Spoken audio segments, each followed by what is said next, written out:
আজি নৰেন্দ্ৰ মোদী 12 বছৰত যিটো ভাৰতৰ বিকাশ কৰিছে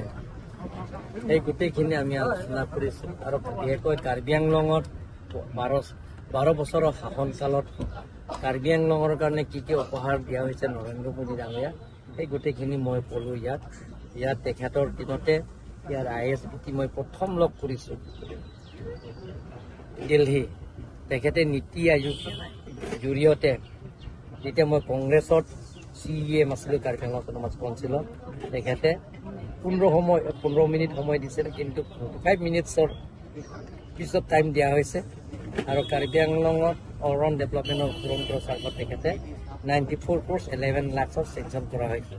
Diphu stadium Dongkamukam stadium ISBT Diphu river beautification আৰু bus terminal truck terminal Rongkhelan এই গোটেইখিনি আঁচনিবিলাকত নৰেন্দ্ৰ মোদী দিয়া হৈছে গতিকে আমি নৰেন্দ্ৰ মোদী চৰকাৰৰ দিনতে আমি বহুত দিনৰ সমস্যা